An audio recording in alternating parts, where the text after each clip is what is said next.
सेनापति मंगल हुए अंगारक दोष से मुक्त।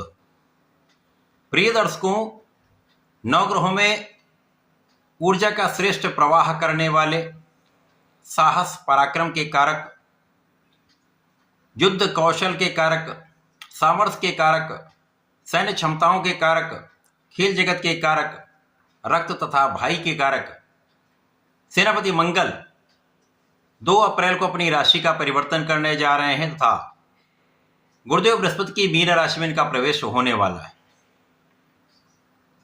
वर्तमान समय में इनका गोचर कुंभ राशि में चल रहा है, जहां पर ये राहु के साथ योग में है, जिसके कारण अंगारक दोष बना हुआ।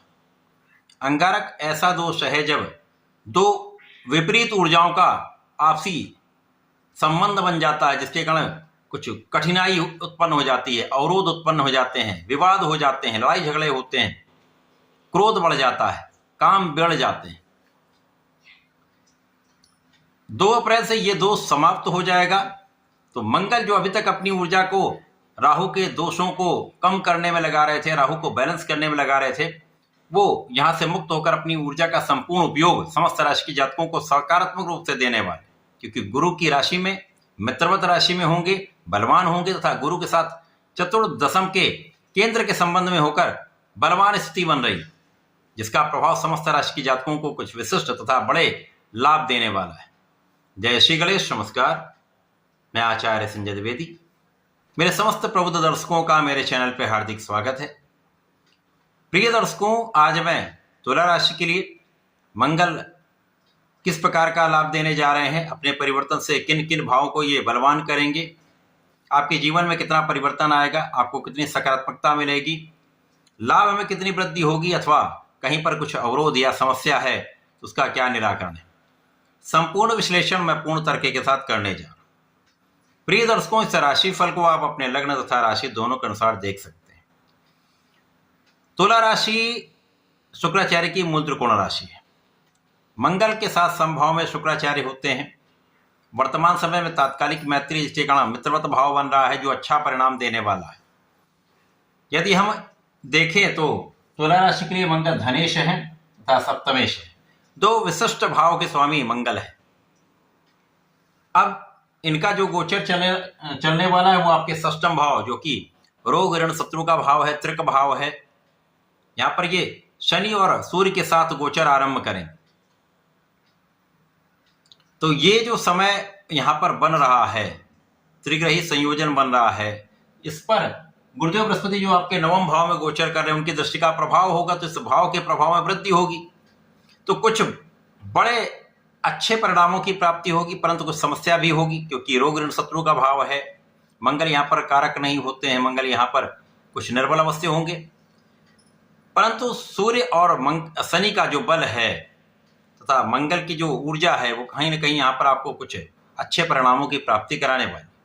सर्वप्रथम तो यहाँ पर आपका भाग्य विशेष होने लगेगा, और जैसे जैसे गोचर आगे बढ़ेगा, 10 अप्रैल के बाद आपका जो भाग्य है विशिष्ट रूप से आपके साथ में होगा। पहले से अच्छे परिणामों की प्राप्ति होगी, आपका किया हुआ प्रयास, आपका पुरुषार्थ आपके लिए फलदायी होने लगेगा। यहाँ पर कुछ मौसम के रोग अथवा रक्त से संबंधित कुछ विकार हो सकते हैं।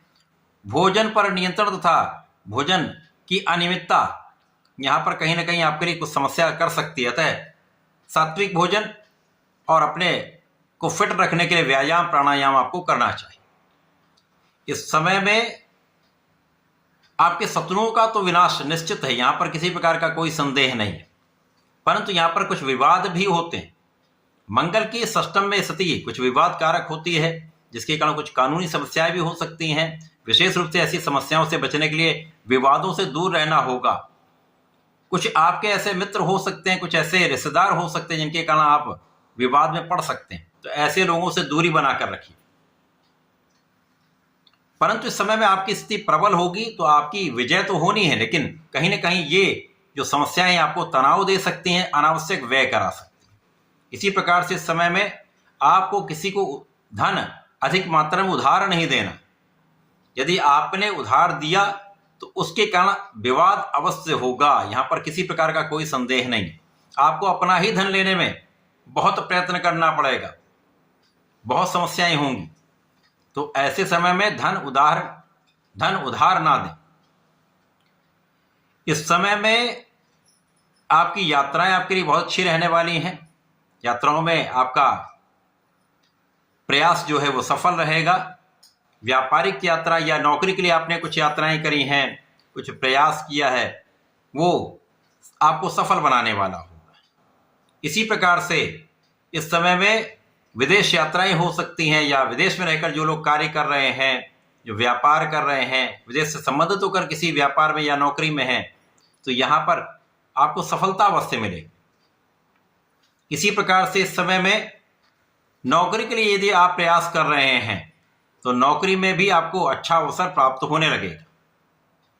इसके साथ ही साथ यदि आप व्यापार आरंभ करना चाह रहे हैं या व्यापार को विस्तृत करना चाह रहे हैं, उसके लिए आप लोन लेना चाह रहे हैं, तो लोन आपको आसानी से अच्छी संस्थाओं से मिल जाएगा। इस समय सरकारी तंत्र से आपको अच्छा सहयोग मिलेगा। सरकार से संबंधित किसी कार्य में है, सरकारी नौकरी में है, तो किसी प्रकार की बड़ी समस्या नहीं होगी, परंतु आपको अपने कार्य क्षेत्र में पूर्ण निष्ठा के साथ कार्य करना चाहिए। किसी प्रकार की लापरवाही ना करें। इस समय में लग्न पर मंगल का प्रभाव होगा, जिसके कारण आपको सकारात्मक ऊर्जा की प्राप्ति हो रही है। यदि आपको एक ऊर्जा का सकारात्मक रूप प्राप्त हो रहा है तो उसको सही दिशा में आपको लगाना चाहिए। यदि आप अपनी ऊर्जा को सही उपयोग कर लेते हैं तो आपके कार्य क्षेत्र में निश्चित रूप से आप सफल रहेंगे। यद्यपि कुछ उतार चढ़ाव तो अवश्य होगा, परंतु अंततः आप सफलता की प्राप्ति अवश्य करेंगे। इस पूरे समय में ऋण बढ़ सकता है। यदि आवश्यक ना हो तो ऋण ना लें।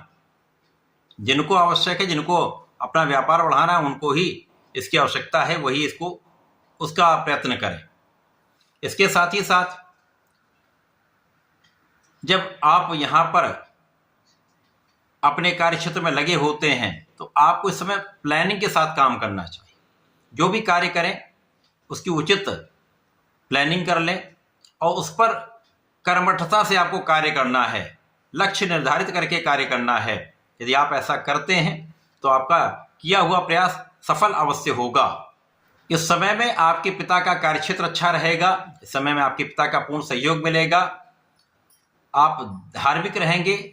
धार्मिक कार्य के क्षेत्रों में आपका कुछ धन व्यय होगा। धार्मिक अनुष्ठानों में आपका कुछ धन व्यय होगा, जो आपके लिए अच्छा है, संतुष्टिकारक है।